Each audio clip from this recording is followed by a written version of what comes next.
Hablen. Hola, muy buenos días. Un cordial saludo a todos quienes nos acompañan desde Zoom y también, por supuesto, desde la transmisión en vivo de Facebook Live. Hoy, este sábado, vamos a compartir con ustedes nuestro noveno concierto educativo que precede justamente al noveno estreno de esta temporada 2021. Bien, así que muy agradecido de todos quienes nos acompañan y de todos quienes se unirán pronto. Como cada sábado, entonces, partimos con el concierto educativo, en el que vamos a conocer a los intérpretes de este concierto. También vamos a conocer un poco sobre las obras que nos van a presentar. Y luego a las 12 nos encontramos para el estreno.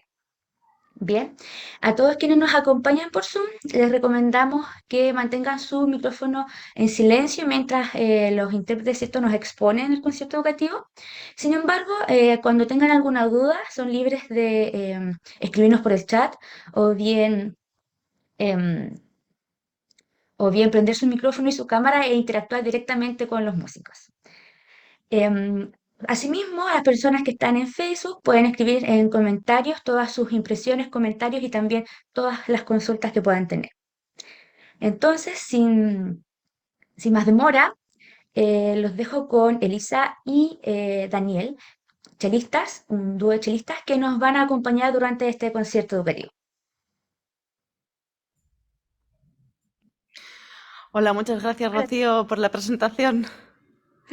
Bueno, ¿sí? Nada, Vale, que va. bienvenido, sí, adelante. Gracias. Bueno, vamos a hablar un poquito de nosotros. Daniel va a comenzar presentándose, luego yo, y bueno, ahí vamos a ir conversando. Espero Sí, que lo disfrutéis. ok. Bueno, mi nombre es Daniel Fuentes y empecé mis estudios de violonchelo a los 9 años en Chillán. Allá fue donde me crié. Y bueno, en realidad fue decisión, bueno, como niño, en realidad los padres son los que ayudan a que uno tome estas iniciativas.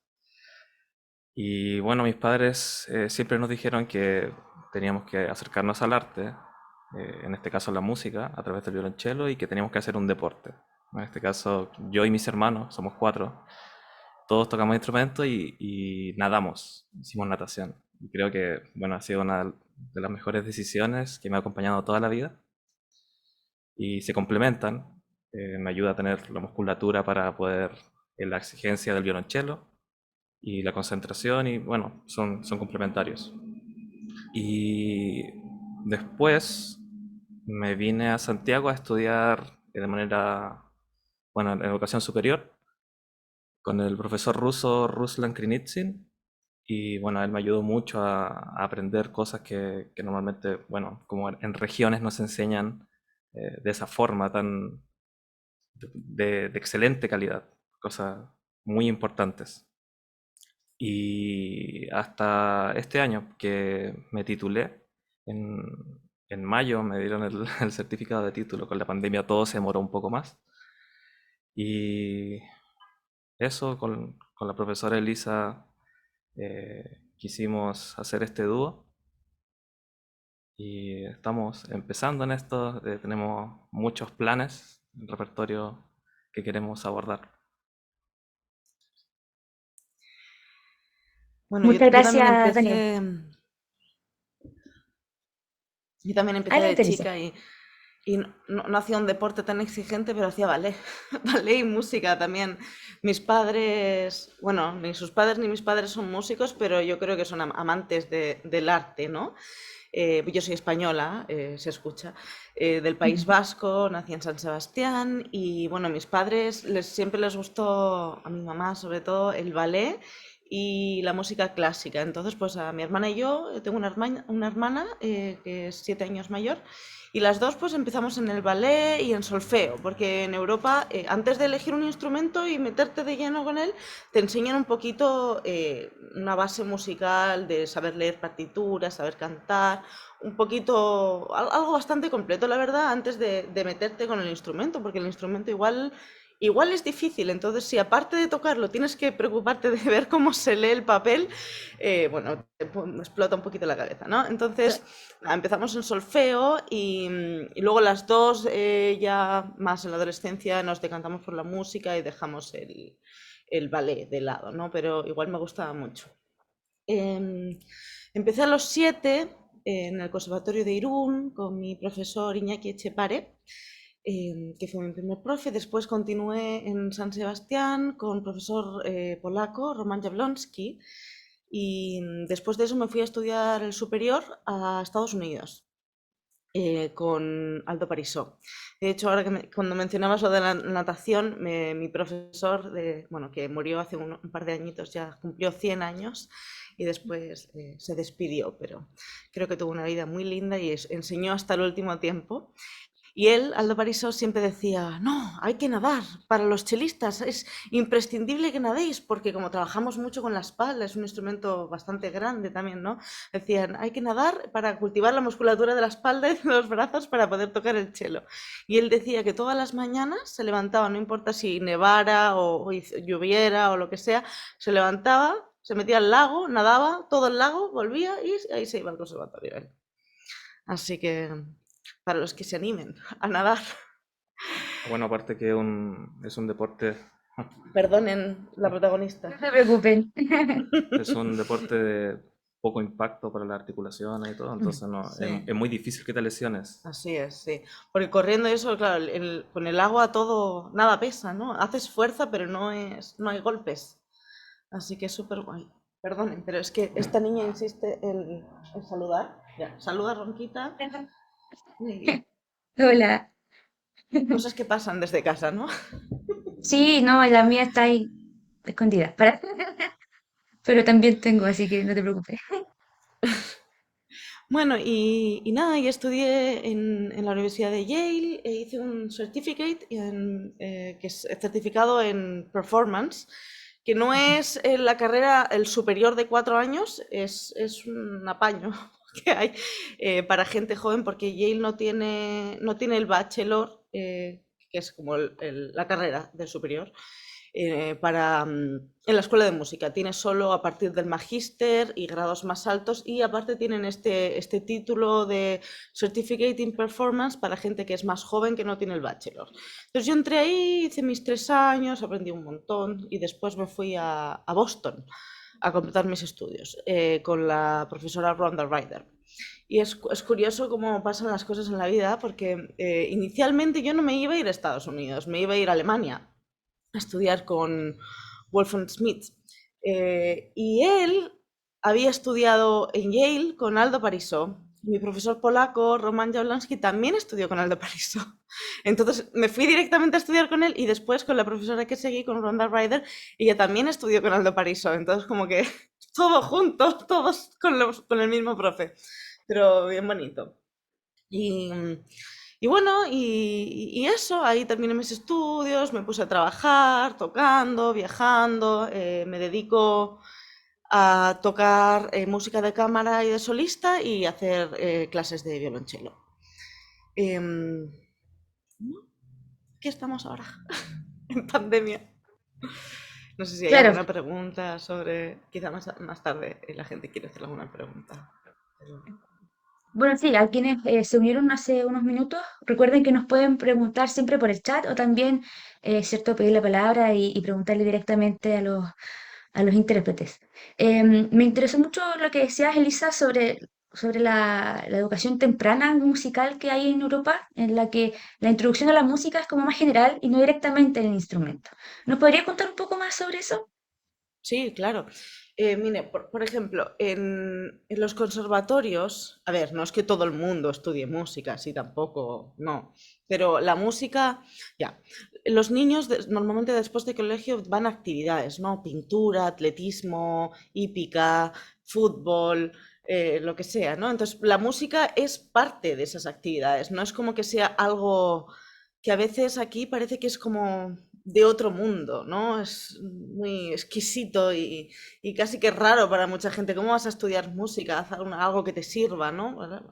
Allá no, allá es normal, pues cada uno hace lo que quiere, ¿no? Y Entonces hay muchos niños en el conservatorio. Yo me acuerdo que mi primera clase en solfeo éramos como 20 niños y no todos siguen. No hay por qué meterse en la música y hacer una carrera musical, porque, a ver, la música, tener una educación de música desde una edad temprana es súper bueno para el desarrollo de nuestro cerebro. Incluso si se te da mal la música, no importa, pero si tú has recibido un poco de educación musical, y no me refiero a teoría ni nada de esto, me refiero a que te enseñan a cantar un poquito, a solfear, a leer, a combinar. Bueno, de hecho, nuestro cerebro tiene dos hemisferios, ¿no? Y hay como un puente que comunica a ambos. Y bueno, los científicos que hacen sus autopsias, y, a mí me gustan los shows de médicos. Muy No bueno, digo que no se sean muy, preocupe. muy correctos, no lo sé, pero bueno, está demostrado que justamente este puente que conecta nuestros dos hemisferios en la gente que se dedica o que ha tenido educación musical es más grueso. Entonces no estamos mejor que el resto, pero tu cerebro se desarrolla de otra forma. Y tiene un alto impacto sobre todo en los niños que crecen con música, su desarrollo en el lenguaje, la comprensión, en la empatía incluso. O sea, casi que podemos decir que la música nos hace mejores personas. Entonces, por eso, no sé, muchos niños toman música y luego muchos siguen hasta la educación media, ¿no? Hasta la etapa básica, la etapa media y luego ya la etapa superior, que es cuando uno decide que voy a hacer la carrera en eso, ¿no? Como cualquier otra carrera. Y mucha gente, yo tengo muchísimos compañeros que terminaron hasta la etapa media y luego pues hicieron una carrera en otra cosa, pero tienen hasta ahí. Y lo puedes enfocar de distintas formas, ¿no? No se exige un nivel de excelencia para todos los años. Hay gente que dice, no, yo voy a estudiar medicina o yo quiero ser pintora, pero aquí me gusta esto, entonces voy todas las tardes al conservatorio y es como una comunidad. Al final tú vas, de hecho nosotros íbamos a pasar la tarde allá y tenías tus clases, entre medio tenías un lugar para hacer tu tarea, tenías una cocina para almorzar, como que se genera una comunidad bien bonita. Y nada, todo el mundo es accesible para todos la música. No hay por qué tener una preferencia o venir de una familia musical o artística. No, es para todos. Y luego ya bueno, cada uno elige. Entonces, por ejemplo, tú empiezas con solfeo, yo empecé a los 5 años. Normalmente es a esa edad, todos 5 6 años por la misma edad. Y tomas al menos 3 años de solfeo donde, para los que no sepan, con el clase de solfeo básicamente te enseñan un poquito de todo. Te enseñan a leer partituras en llave de sol y un poquito llave de fa después, ¿no? Al final ya.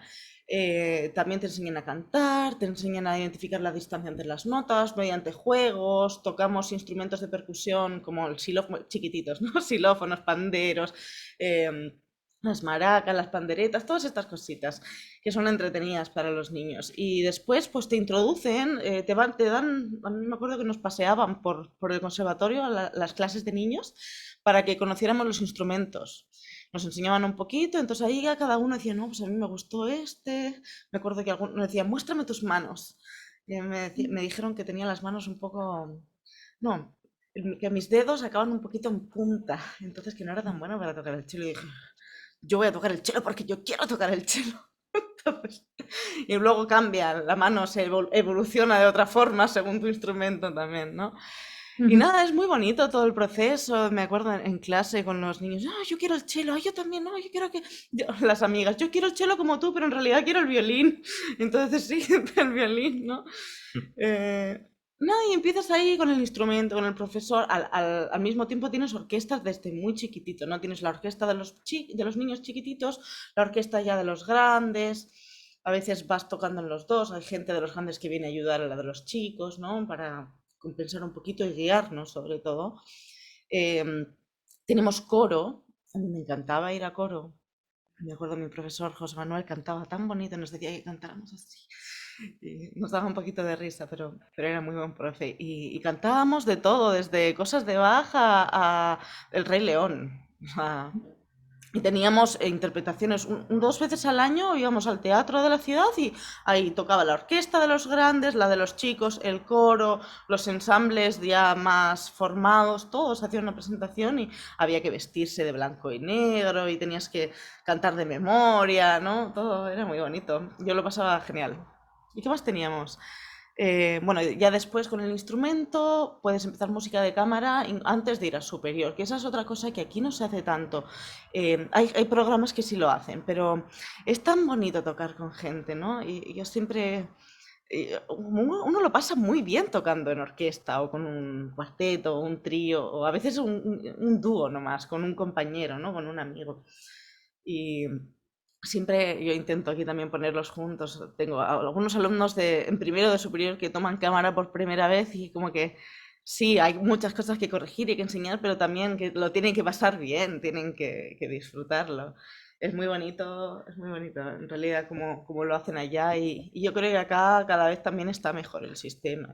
Hay mucho que hacer, pero vamos, entre todos, haciéndolo cada vez mejor. Claro, de a poco acercándose a lo que sea más beneficioso para todos, porque como decías tú, lo ideal es llegar a que sea transversal, que todos puedan tener acceso libremente a la educación musical y a cualquier tipo de educación en las artes y, mm, y también aprovechar y tener conciencia de todos los beneficios que tiene, ¿cierto? Sí. Intelectuales, sociales, para la vida, porque la música, cuando alguien elige ser profesional, es su fin, ¿cierto? Pero sino también es un medio para poder acercarse a conocer este mundo maravilloso, ¿verdad? Sí. Hay una pregunta en el chat que tiene relación un poco con también algo que les quería preguntar sobre la importancia del ejercicio físico, que justo nació el tema, ¿cierto?, con esto de la natación que practicaba Daniel, porque preguntan, Claudia Otey pregunta si realizan alguna rutina antes de tocar para evitar las lesiones. Entonces, respondiendo un poco a esa pregunta, quisiera que me contaran un poco la importancia, ¿cierto?, como de la preparación física. ¿Qué creen ustedes acerca de eso? ¿Qué beneficio, por ejemplo, trajo de hacer deporte eh, para tocar en el cello, en este caso, ¿cierto?, o en general en los instrumentos. Bueno, Elisa igual hace natación, por si Sí, acaso. no tan bien, pero sí. Bueno, eh, hay varias cosas que he aprendido al poder hacer las dos cosas, que es tocar cello y nadar. Y hay algunas creencias también que creo que no están tan bien. Por ejemplo, hay muchas personas que dicen que para antes de tocar hay que elongar o estirar, pero eso no es tan correcto porque la elongación lo que hace al final es relajar el cuerpo, relajar los tendones, relajar todo. Y lo que Ujú. vamos a hacer no es relajación, sino que es todo lo contrario, es actividad eh, dinámica. Sí. Exacto. Entonces, lo que hay que hacer en realidad, que es lo que se hace en natación, uno tampoco estira antes de nadar, no debería, sino que tiene que hacer movilidad articular, mover todas las articulaciones para preparar el cuerpo para el impacto, que en este caso sería tocar cello. No sé qué opinas. No, estoy totalmente de acuerdo.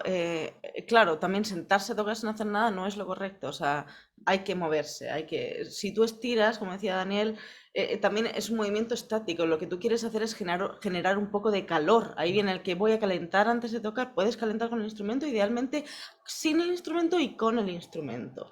Porque si tú llevas como que enciendes el horno antes de meter el queque, ¿no? Que esté calentito, entonces ya con calor empiezas a mover y ya pues con el chelo pues empiezas a calentar las partes del cuerpo que son más pequeñitas como las falanges, ¿no? Pero que tu espalda y todo tu tronco, incluso a veces las piernas para los violinistas, si estudiáis de pie, nosotros igual estamos sentados mucho rato, también hay actividad, pero igual está bueno que no estemos medio muertos de cintura para abajo, ¿no? Y es súper importante, porque si tú trabajas un músculo que está completamente frío y de estar frío empiezas con impacto, porque el chelo igual cualquier instrumento, vale, no es como un deporte así bruto, pero sí hay extensiones de repente entre los dedos que, no sé si, a ver, aquí para todos yo creo que nos ha pasado. la vez, porque yo no soy perfecta, yo a veces me he sentado a tocar sin calentar y no está bien, pero lo hago a veces, y me toca hacer una extensión de cuarto dedo. Y siento aquí como un tic, como un tironcito por no haber calentado. Es como, ay, yo creo que a todos nos ha pasado algo así, o en otro dedo, ¿no? Depende, ¿no? Del instrumento. Entonces, eso no es sano, se va quebrando nuestra Incluso te puedes musculatura. lesionar Sí, te puedes lesionar. y elongando también, porque estás relajando y vas al impacto y Sí, así es. Entonces, siempre generar calor después de hacer el trabajo. Y se puso un video, parece que va a empezar a sonar algo. No, empezó el aquí, concierto. ¡Spoiler! spoiler. Mira, yo ¿Por no veo qué? nada, ¿Por no qué sé sonó? ustedes. Fíjate que yo Ay, no, quizás no, en su ¿sabes qué computador. fue? Fue el computador, sí. Fue el nuestro, pero no sé por qué se Pero puso nadie apretó play. nada. Nadie apretó nada. Hay alguien que está con nosotros, quizá Bach, porque sonó Bach. Claro, quiere que empiece al tiro el concierto. Claro, hablen de mí. Ya, Bueno, ya entonces, vamos para allá. como estábamos diciendo, después de trabajar, no sé, yo siempre digo, pongo el mismo ejemplo, a veces habéis visto estos como hombres que trabajan mucho los músculos, los brazos y caminan Como, como así, claro, como los caminan físico-culturistas. así, claro, pero como que tienen los brazos cortos. No todos, yo me imagino que la gente que se dedica a hacer de élite sabe que tiene que estirar. Pero los no tan expertos muchas veces no estiran después de tocar. Entonces el tendón que ha trabajado mucho, Se cuando queda tú, tieso. claro, tú trabajas un músculo y el músculo se infla. No sé, los que hacen bicicleta, nosotros estamos andando en bicicleta mucho ahora y después te bajas de la bici y tienes los muslos, pero es que pareciera que van a explotar. Entonces, si tú no elongas, Después queda, del... después del ejercicio, como que queda eso así y no, tienes que ayudarlo a volver un poco a su forma natural. Y bueno, al no estirar también después tienen uno dolores de espalda, de lo que trabajaste, ¿no? Te duele. Entonces, ojalá siempre estirar. No hace falta si no tienes tiempo justo, porque ya, ahí no falta el que dice, ay, pero es que si estoy estudiando y después tengo que irme ¿cuándo elongo? Voy a perder 20 minutos elongando que puedo estar estudiando. No hace falta que sea inmediatamente después. Aunque tú lo hagas antes de terminar tu día, te tiras ahí en el sofá, en tu living, te estiras un poquito y listo, esto es suficiente. No hace falta hacer una rutina de media hora de elongación, ¿no? Un poquito nomás. Eso. Y ejercicios para calentar al tocar. Ejer- Después de la movilidad. Después de la movilidad, a Mm. mí me gusta en lo personal calentar las puntitas de los dedos, porque encuentro que están como duras a veces con los callos, pero em, nada muy... Escalas, Escalas, ejercicios. sí, pero nada muy rápido, porque la rapidez viene después, no sé, yo siento como cuando estudio, después recién de 1 hora o 45 minutos siento que estoy lista para abordar un repertorio. Entonces, si tocas escalas, lento. Ojalá, a veces cuando uno estudia lento o hace un ejercicio previo, no usa todo el arco, ¿no? El arco es el arco del instrumento, que es bastante largo, entonces lo más cómodo es usar lo que está más cerca de tu mano. Pero Claro. entonces ahí estás evitando usar esta musculatura, que es la que más cansa al final. Para nosotros los chelistas, la punta necesitamos levantar el brazo más, entonces se nos cansa mucho este músculo de aquí. Entonces cuando toquen escalas despacito, usar todo el arco siempre, todo el arco para que se vaya lubricando todo. Moverse mucho, siempre les digo a mis alumnos, exagerar todos los movimientos, todos los cambios de posición con vuestra espalda y así todo después lo haces más chiquitito, pero va a ser natural. Perfecto. Entonces ahí abarcamos un poco, ¿cierto?, de la preparación física general que un músico debería tener como instrumentista, independiente de ser chelista en este caso, o algún otro, ¿cierto?, pianista, violinista, ¿cierto?, que generalmente justamente tocamos de pie, entonces sostener ese peso y sostener, aunque no sea tan pesado el instrumento, ya es Pero algo es por extra, ajeno al un cuerpo humano. momento, sí. Claro. Entonces existe una preparación que hay que tener para que sea sano, ¿verdad? Y luego tenemos entonces, como decían, la preparación ya del estudio mismo, ¿verdad? Que partir tocando lento, como decías tú, si es que se tocan escalas, usando los movimientos grandes para después a poco hacerlos más finos. Genial. Y justamente he visto charlas de kinesiólogos que recomiendan o que especifican, ¿cierto?, que la elongación es luego.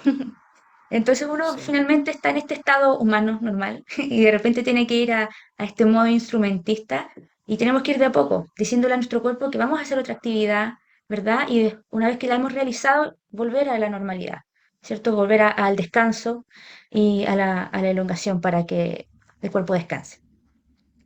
Y luego de esta preparación, considerando que Bach ya anunció, ¿cierto?, que quería ser nombrado, podríamos ahora hablar un poco sobre el concierto, justamente, el concierto mismo, este estreno que parte a las 12. Si nos podrían contar un poco acerca de lo que vamos a escuchar y de los compositores. Sí, por supuesto. Bueno, para este tipo de ensamble de dúo de violonchelos no hay mucho repertorio así como para dúo de violonchelos, ¿no? Hay bastantes ahora compositores o arreglistas que hacen muchas adaptaciones, ¿no? Entonces, elegir un repertorio desde ese punto de vista no es tan sencillo. De hecho, la mayoría de las cosas que tocamos nosotros son arreglos. Entonces, los vamos a hablar un poquito pieza por pieza. Y bueno, si va saliendo alguna pregunta tuya también, Rocío, por favor, adelante. Ya, entonces lo primero que tocamos es una sonata de Mozart, que es originalmente, bueno, en realidad originalmente no se sabe para qué es, porque en el manuscrito falta una página donde se especifica para violonchelo y piano o para fagot y piano, ¿no? Entonces, parece que la parte del solista es del fagot, y después con un bajo. Y entonces es como para fagot y cello, pero en realidad no están seguros de eso. Y entonces decidieron hacer muchas versiones, para fagot y cello, para fagot y piano, y hay una adaptación para dos chelos también, que es la que nosotros tocamos. Entonces esta sonata es de Mozart, es del periodo clásico, fue compuesta a comienzos de 1775 y bueno, tiene 3 movimientos, un allegro, un andante y un rondó allegro. Es muy bonita, muy alegre, es como livianita, ¿no? Pero muy linda, Mozart. sí. Mozart, Mozart. sí, muy linda. Después seguimos con los Bachs, ¿no? Y tenemos 2 piezas de Bach. Las variaciones Goldberg, que tampoco son para cello, son para piano. Y bueno, las variaciones consisten de un aria, el tema, y 30 variaciones. Sí, yo siempre pienso que, bueno, ahí Alex, no sé si me puede apoyar un poco, que el repertorio para piano es como todo muy exagerado. Nosotros, por ejemplo, tenemos una pieza que es para violonchelo y orquesta, que son las variaciones de Rococó, de Tchaikovsky, y ¿tiene cuántas variaciones? ¿7? Mm. Y aquí no, para piano son 30 variaciones, así, a lo bruto. Y nosotros no tocamos el tema, de hecho, tocamos la variación 1. Entonces quería pedirte, Rocío, si puedes compartir el video donde sale un pianista tocando, que son las variaciones Por Goldberg, y lo supuesto. puedes poner desde el principio. Es el área. Sí, lo primero que van a escuchar es el aria, que es precioso. Seguramente muchos de vosotros lo habéis escuchado, algunos para los amantes de la música. Ups. Sabes que cuando uno toca nuestro audífono, que tenemos un audífono en la oreja, parece que uno al tocar se pone play y algunas cosas, entonces lo sentimos y de vez en cuando se No pone te play preocupes. audios. No, pero yo no- Sí, sí. Entonces, ya, lo primero que vais a escuchar es el aria y tiene una forma de sarabanda, es súper lindo. Los que no conocéis la pieza en sí, estoy segura que alguna vez habéis oído este tema. Entonces ahora lo va a compartir Rocío. Perfecto.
Rocío, quizá puedes adelantar un poquito el vídeo ahora para escuchar la primera variación. No mucho, un poquito.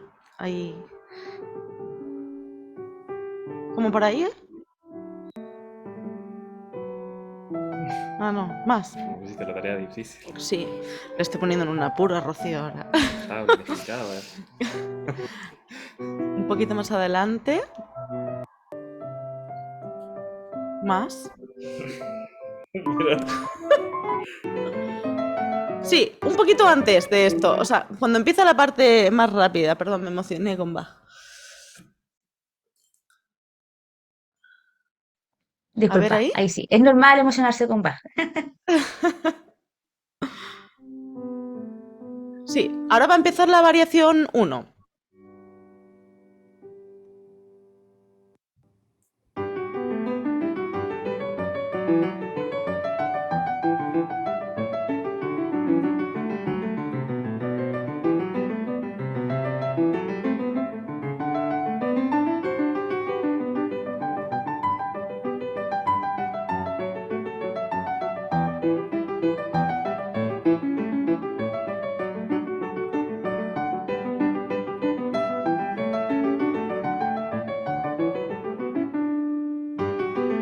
Gracias, hasta ahí está bien.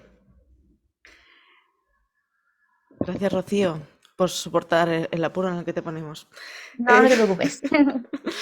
Ya, entonces nosotros vamos a tocar la variación 1 y ahí vais a daros cuenta que igual es muy distinto porque la articulación del cello y del piano son completamente distintas. Entonces nosotros, si bien tratamos de acercarnos lo más posible a la versión original, la textura, todo, el color, es casi que tiene otro alma distinto, pero es la misma música. Y bueno, y aquí hablando de las cosas de la vida, ¿no?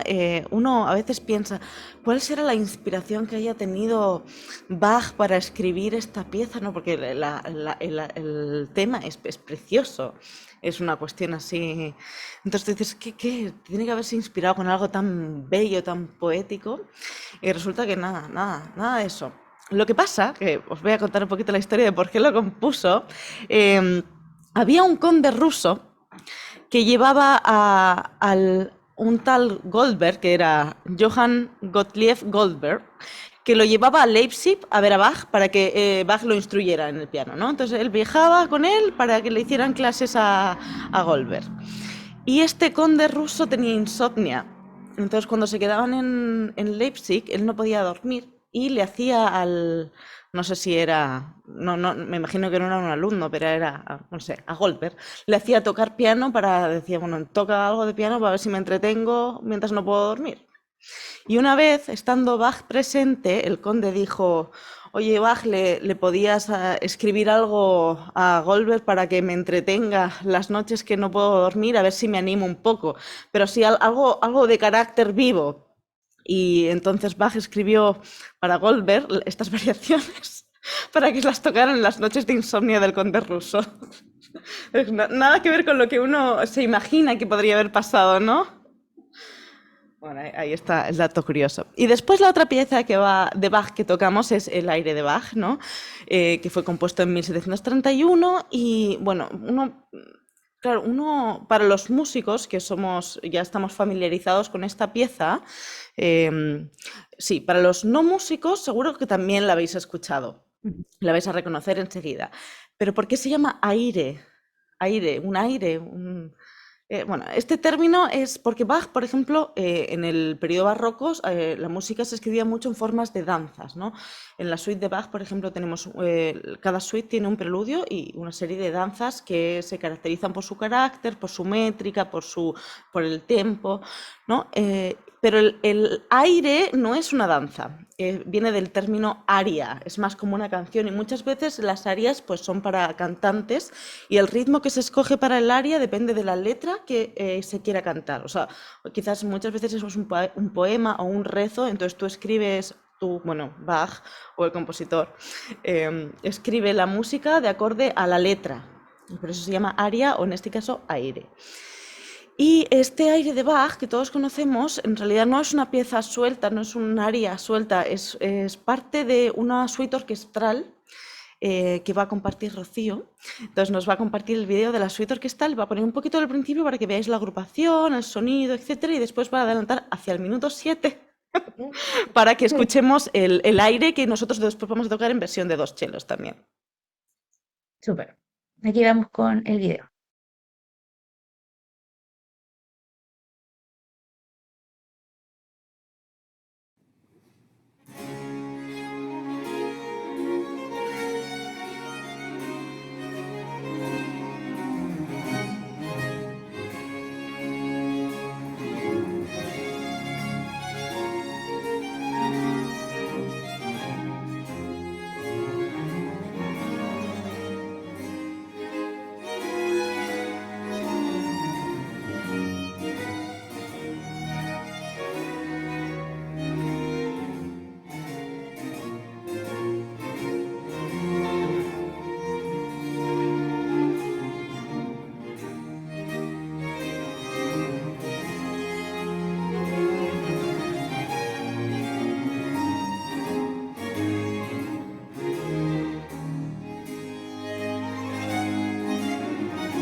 Aquí ese era un poquito el comienzo del primer movimiento y ahora Rocío nos va a poner el aire, el segundo movimiento.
Elisa, activa tu micrófono.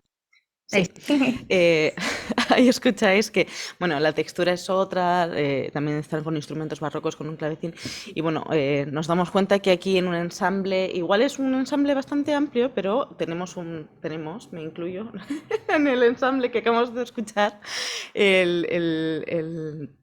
el del clavecín es muy expresivo, él no hace falta director, él dirige con su cabeza, con sus manos y todos se escuchan, ¿no? En una especie de música de cámara muy grande, muy linda también. Entonces, bueno, nosotros vamos a interpretar el aire de Bach en un arreglo para 2 violonchelos.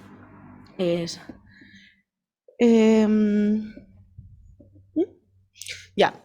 Siguiendo con la siguiente pieza, tenemos unas folias de España compuestas por Marín Marés, o como se diga en francés, que para el que hable francés seguro lo dije mal, pero bueno. Entonces, este era un compositor francés que escribía con el carácter español, ¿no? Y originalmente tampoco son para cello, son para viola de gamba. Y este señor, Marín Marés, era un virtuoso de la viola de gamba, además de compositor. Y bueno, y enseguida os vais a dar cuenta que el carácter es muy español. De hecho, las folias es una forma musical que nació en Castilla, en España. ¿Qué más os cuento de aquí? El arreglo es de David Johnston, que es un chelista que ha hecho tiene un montón de arreglos para violonchelos. Bueno, yo tenía un cuarteto de violonchelos cuando vivía en Boston y bastantes cosas que tocábamos eran de arreglos de David Johnston, como que se especializa mucho en eso, ¿no?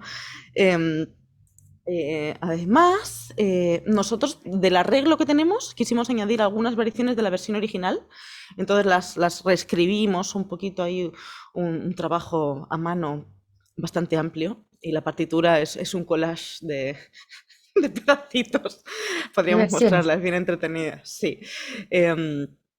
Eso, entonces, ¿qué más? Ya, las folias nacieron en Castilla y todas las danzas, o sea, empieza con el tema y después bueno, todo está como en el mismo tono, ¿no?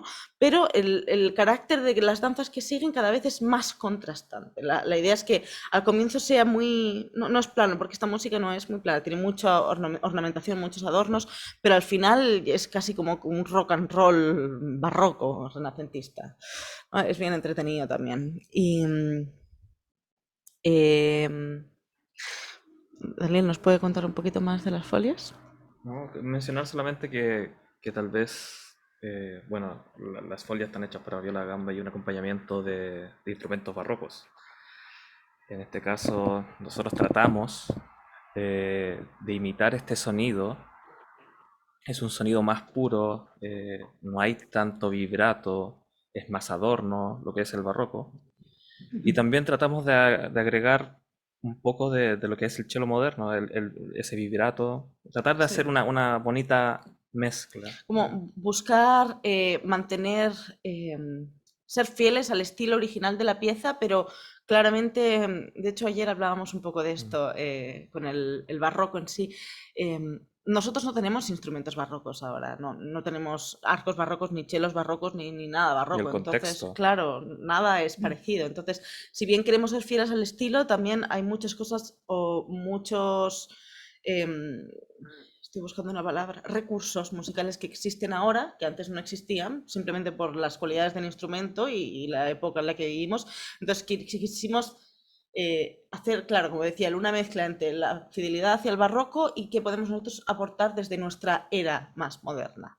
En algún momento incluso consideramos usar estas uñetas para guitarra, Sí, pero lo descartamos al final, pero era una idea. sí, porque hay una versión con la que hemos estado trabajando nosotros, que hemos escuchado mucho, es del mismo Marín Marés, que hay dos violas de gamba, una guitarra, ¿no? Y eso. ¿Y un clavecín? Y un clavecín. O no sé, no. Sí, sí, un clavecín. Entonces, nosotros podemos tener los pizzicatos con los instrumentos de cuerda, ¿no? Pero no suenan igual que los de la guitarra. Entonces, hay una serie de acordes, ¿no? Taca, taca, taca, tan, que queríamos que sonaran así, pero no es tan fácil en esta dirección, en el cello y con la curvatura que tienen. Porque nuestro instrumento, las cuerdas están en una forma curva, ¿no? Mientras que las de la guitarra son planas. Entonces, tú cuando haces así, pasas a llevar todas. Con el cello tienes que hacer esto si quieres que suene así, es un poco más complicado. Entonces dijimos, a lo mejor con una uñeta de guitarra y compramos ahí un pack de todos los milímetros para probar, pero no funcionó, sonaba muy plástico, así que no la usamos al final. Pero bueno, ahí vais a escuchar, sobre todo hacia el final de las folias, cómo va cambiando el carácter y tenemos este guitarreo que lo consiguió muy bien, Daniel. Aquí. Bueno, y nuestra última pieza... Rocío, perdón, ¿querías decir algo? Sí, pero no. Presente la última pieza, perdón, y luego viene la pregunta. Ya. Nuestra última pieza, que nosotros consideramos que es como el toque del programa, es un jazz. Entonces, como veis, nosotros tenemos desde un casi del Renacimiento, el barroco, clásico y hasta un jazz. Ya, sí es para cello, pero no está escrito. Lo que pasa es que hay dos chelistas, Stefan Brown y Leonard Dieselhorst. No sé si lo habré dicho bien, espero haberlo dicho bien. Pero Alemanes. son los dos alemanes, sí, y los dos chelistas. Entonces, Stefan Brown, él es profesor, enseña en Berlín y participa siempre en una academia de chelos de Rutesheim, que se hace en Alemania todos los años, que es así, cello lovers, todo chelos. Top. Sí, top, top, top, hoy en día. Yo tuve la suerte de participar en una de las primeras ediciones del festival hace bastantes años atrás. Y bueno, no estaba, me hubiera encantado haber visto en persona a este chelista tocar porque la verdad es impresionante. Él se especializa en jazz, en las técnicas de cello en el jazz. Y la otra persona con la que toca, con Leonard, fue alumno de Stefan Brown. Y él es miembro del chelista, o sea, miembro del cuarteto de cuerdas Vision String Quartet. Y se dedica a tocar música clásica y música popular. Y bueno, en Rutesheim, el concierto que nosotros escuchamos, que pasó en este festival en Alemania, tocan ellos dos juntos. Y ahí él estaba siendo alumno de Stefan Brown. Y es muy bonito porque es una improvisación jazzística y no hay partitura, todo es improvisado. O sea, lo preparan un poquito, ¿no? Tienen varias ideas claras y con eso trabajan, que yo lo encuentro impresionante. Yo creo que jamás sería capaz de hacer eso. O sea, sí, en plan mediocre, sí, pero bien, no. Lo admiro mucho, de verdad. Y todas estas técnicas extendidas que tienen, que si los pichicatos, el instrumento, el violonchelo es un instrumento súper versátil, porque pueden conseguir, a veces estamos escuchando y si tú cierras los ojos y te olvidas de que es un chelista, suena como un saxofón. O sea, son capaces de hacer cosas bastante impresionantes. Y bueno, entonces nosotros queríamos tocar esto, así que Daniel contactó a Stefan y le dijo, oye, nos encantaría tocar esta pieza que habéis tocado, si nos la pueden mandar la partitura, y dijo, no, no hay partitura. Así que lo que hicimos fue, yo me senté y la escribí a oído todo. Con oído absoluto. Sí, bueno, con el oído absoluto que sirva para algo, ¿no? Así que ahí tenemos todo a mano escrito y fue difícil porque hay muchos acordes. Yo por ejemplo, no conozco la armonía de jazz en profundidad. En algún momento estudié varios acordes cuando estaba en mi época de estudiante, pero si me dices que te diga qué acorde es este en el jazz, pues no sé. Así que yo escucho todas las notas y las voy escribiendo y con eso hicimos el arreglo y escuchando y probando y bueno, hay un montón de pizzicatos rápidos que son difíciles en el cello, como, bueno, ahí vais a escuchar, pero golpes de arco, los timbres, bien complicado, pero muy entretenido el Y el primer trabajo. chelo tiene una virtuosidad, pero Sí, sí, aparte el chelista es como muy alto y muy largo y tú le ves hacer cambios de posición desde aquí hasta lo último y hace como así y una tiene que hacer así para llegar así. yo diría que tiene una exigencia de un Sí, concierto sí, sí, romántico. sí, es muy difícil, fue muy Como difícil, acrobático, así como pero para la mano. Sí, sí, sí, pero muy entretenida, es una muy bonita pieza. Y, así que esperamos que lo disfrutéis. No sé si quieres añadir algo ¿no? del jazz, ¿no? Todo dicho. Bien. Yo quisiera, en estos minutos que nos quedan, porque igual no estamos ya próximos al estreno, dos preguntas que me surgen de todo esto que nos cuentan ustedes hoy de su concierto. Primero, acerca de las adaptaciones y arreglos, porque el repertorio de este concierto es súper variado en estilo, ¿cierto? Y en compositores. Y, y las obras originalmente eran para otros instrumentos, ¿cierto? Hablábamos de fagot y piano, supuestamente, porque no se sabe. Hablábamos también de narración orquestal. Y luego ahora hablamos de jazz en una partitura que no tenían escrita. Entonces, ¿qué nos podrían decir un poco sobre cómo es este trabajo? De cómo es conocer una obra original y luego hacer la adaptación para, en este caso, un dúo de chelos. Bueno, uno siempre intenta, como, mira, voy a poner un ejemplo muy sencillo. Si cojamos un concierto famoso de los top 10 de cello, por ejemplo, el concierto de Borjak. No hay chelista que no conozca el concierto de Borjak y sabe cómo suena y hay versiones muy famosas de los chelistas más famosos de nuestro siglo ahora y del siglo pasado también que lo tocan, entonces uno tiene más o menos claro cómo tiene que sonar. Entonces cuando tú tomas ese concierto, ¿intentas hacer una copia de lo que ya sabes que tiene que sonar? ¿O haces una investigación propia en cuáles son tus gustos musicales? Obviamente hay cosas estándar que son para todos, ¿no? Si hay un sí, tienes que tocar un sí, no vas a tocar un do, cosas así. Pero ya suponiendo que la parte técnica está bien, ¿qué haces? ¿Copias?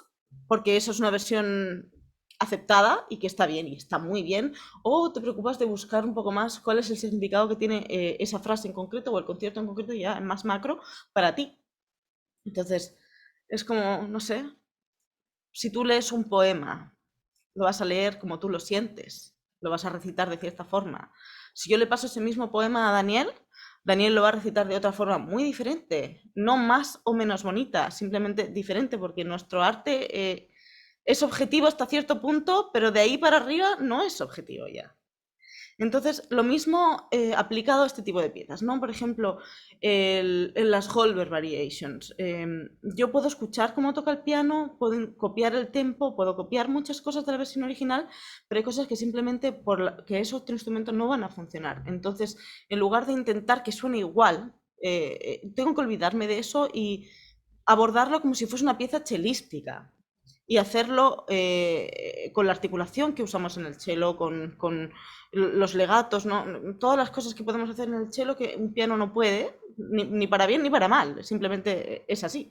Entonces, olvidarte que es para otra cosa y hacer tu versión manteniendo eso, la fidelidad del estilo que hablábamos antes del barroco, por ejemplo, ¿no? Al final es una mezcla. Y también ser fiel a la interpretación que tú le quieres dar, ¿no? Todos sentimos la música de una forma. Entonces, si yo trato de mostrar algo que sientes tú, seguramente no lo voy a mostrar bien, porque solo tú sabes. Entonces, tengo que mostrar lo que yo siento.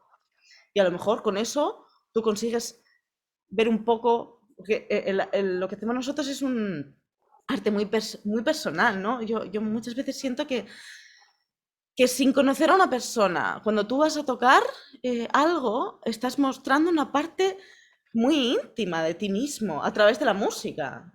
Solo tú sabes con lo que lo relacionas o de qué te acuerdas cuando tocas o si te hace llorar y por qué o si no, ¿no? El público no puede saber eso, pero sí puede sentir ese sentimiento. Entonces es súper íntimo y tú tienes que mostrar eso, porque solo con eso tú te emocionas y si tú no te emocionas no vas a conseguir que el de al lado se emocione tampoco. Y también está en la interpretación esta complejidad de los dos chelos. Sí. Porque, bueno, cada chelista o cada instrumentista de cuerda crece con una afinación propia que, bueno, uno trata siempre de ser fiel a la afinación estándar, pero uno siente que tiene que estar un poquito más alto, un poquito más bajo, y el compañero, en este caso, siente distinto. Entonces es un trabajo muy arduo el poder llegar a un acuerdo. Por ejemplo, tu experiencia con el cuarteto de chelos. Uf, es que tocar con un instrumento que es el mismo que el tuyo yo encuentro que es lo más difícil. Porque, bueno, he tocado con infinidad de ensambles y sí, hay que trabajar y todo eso, pero si yo toco con un violín, tiene que estar afinado, pero es otro timbre. Ujú. Entonces no va a chocar tanto si algo no está así perfectísimo, pero con dos chelos, independiente de que cada instrumento tiene un timbre un poco distinto, es el mismo registro, es la misma, es lo mismo. Entonces, si no está perfecto, la disonancia ahí es horripilante. Entonces, yo me acuerdo que, bueno, con mi cuarteto de chelos que teníamos en Boston, teníamos que tocar en un concierto y eran ensayos de que nosotros determinábamos en este ensayo solo se va a ver afinación y nada más. Y era, claro, por ejemplo, un compañero escuchaba, le gustaba un poquito más brillante la afinación, a otro le gusta más justa o más tirando a bajo, entonces eso, si hay dos que tienen un fa, Sí. no funciona. Entonces era afinador en el atril, todos. El mismo afinador con la misma afinación, 440, 442, lo que sea. Y todo afinador, nada, nadie tiene palabra ahí, el afinador manda. Tiene que estar perfecto. Y eran ensayos, que todos enojados. Terminas del ensayo y es como adiós, hasta mañana, no te quiero ver más. Pero es culpa de la afinación, ¿eh? No que no nos queramos. Pero Por sí, supuesto. es difícil tocar con el mismo instrumento. Por suerte el cello, como decías tú, es versátil. Sí. Entonces, en este caso, si queremos hacer una base más de bajos, Ujú. puede soportar a la melodía y Sí. eso es bonito. Justamente muy bonito como hablan de este proceso en conjunto, ¿cierto? Para llegar a esta interpretación, aparte del proceso de hacer la adaptación. Y bien, quisiera saber si el público, ¿cierto? ¿Tienen alguna consulta, algún comentario? Recuerden que lo pueden escribir por el chat. Y estamos en breves minutos con el estreno del concierto, así que quienes nos están viendo por Facebook Live se pueden quedar ahí, ¿cierto? Se mantienen en la transmisión porque luego pasamos al estreno de YouTube y quienes están aquí con nosotros en Zoom tienen disponible en el chat el link para que pasen directo al estreno del concierto. Bien, yo tengo una última consulta sobre el jazz, que en estos pequeños minutos porque hablaba mucho, ¿cierto?, de la improvisación. Y ustedes son chelistas, han tocado, me imagino yo, mucho repertorio de cello, propiamente tal, repertorio docto, ¿cierto?, para el instrumento. Pero ¿qué pasa con el jazz? Porque ¿cómo es el proceso de pasar del repertorio tradicional del instrumento hacia el jazz? ¿Qué otras herramientas hay que conocer? ¿Qué otro, o qué beneficios tiene para un instrumentista, perdón, comenzar a ver este estilo, ¿cierto? O sea, es otra cosa completamente distinta. Básicamente te tienes que olvidar de todo lo que sabes y a veces hay hasta que desafinar a propósito, ¿no? Bueno, de hecho, en Boston, la escuela de Berkeley, que ahora se fusionó con, bueno, ahora no, hace, antes de la pandemia, pero la pandemia como que no cuenta por alguna razón, no sé por qué. Sí, sí, es Antes de la verdad. pandemia se fusionaron el Boston Conservatory con la Berklee School of Music y Berkeley es todo música popular. Entonces tú Ujú. estudias para eso. O tienes la suerte de tener el talento natural, que por ejemplo yo no tengo, pero Daniel, bueno, a él le gusta mucho. Hay este grupo de música, a mí también me gusta. Yo creo que todos los chelistas conocemos Apocalíptica, que es Ajá, un sí. cuarteto de chelos También. finlandeses. Es impresionante lo que hacen. Entonces, él le gusta mucho. Bueno, él saca las canciones. Yo a veces apaño un poco. Pero claro, no sé, cuéntanos un poquito más tú, porque es otro sonido, ¿eh? Es otro concepto, ¿no? Sí, es, claro, es como algo, yo no podría decir, o no sé si podría enseñarlo. Es como algo que se lleva adentro. Yo, por ejemplo, cuando era más chico, intentamos hacer un cuarteto como apocalíptica Hay un vídeo. chileno. No, pero es fantástico, es súper bueno. Y se trata de buscar ese sonido, de buscar en muchos lugares, por ejemplo, entre la tastiera y el puente en el cello, hay hay un mundo. Mm. En el arco, en qué parte del arco voy a hacer esto, da un sonido totalmente distinto y eso al ir probando por experiencia, uno llega como a lo que quiere. Pero no podría como definirlo como una No. clase. O sea, claro, quizás si invitamos a Stefan Sí, aquí, él pues es un nos maestro. podría decir más en concreto, pero, por ejemplo, Daniel, yo considero que él tiene el talento para hacer eso. A mí me cuesta, así como que tengo la cabeza tan dura que digo, no me puedo olvidar de las cosas que como músico clásico, ¿no? Sé que tengo que hacer. Entonces, como, no, no, así no. Es como, hazlo mal, por favor. O sea, no mal, pero a Se veces no entiende. hay que seguir las normas tradicionales de la Hay que forma de olvidarse tocar. de todo. Sí, hay que olvidarse de todo, literalmente. Pero es Es muy un mundo entretenido, ¿ah? Yo, completamente sí, abierto, de ¿cierto? hecho, nosotros estamos pensando ahora para el siguiente concierto. Bueno, queremos mantener el jazz y mejorarlo, porque es muy buena pieza, pero hay un tango que también lo voy a escribir y lo Mm. vamos a sacar, que es precioso.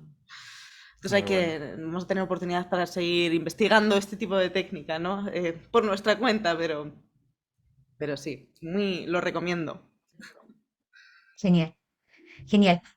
Bueno, estamos ya en el final de este concierto educativo. Les damos las gracias infinitas a ustedes por esta conversación y también por contarnos, ¿cierto?, lo que vamos a escuchar ahora en el estreno del concierto y también por este adelanto del próximo. Em, muchas gracias a quienes nos acompañan por Facebook. Recuerden que se pueden quedar. También a quienes nos acompañan ahora por Zoom. Y bien, quedan cordialmente todos invitados a quedarse en este estreno y también a acompañarnos los siguientes sábados en los que vamos a seguir teniendo estrenos de esta temporada 2021. Así que muchísimas gracias a todos, muchísimas gracias Elisa y Daniel por todo lo que nos han contado y enseñado hoy. Así que esperamos que se nos unan también, ¿cierto?, a la transmisión del estreno y para que veamos todo este maravilloso repertorio. Así que eso, que estén muy bien, muy bien. Nos vemos la próxima semana con todos quienes nos quieran seguir acompañando en esta temporada. Muchas gracias, Rocío. Gracias a todos. Un abrazo. Muchas gracias. Gracias, Daniela. Muchas gracias, Claudia, por la pregunta. Y eso, que estén muy bien. Chao, Adiós. chicos. Chao.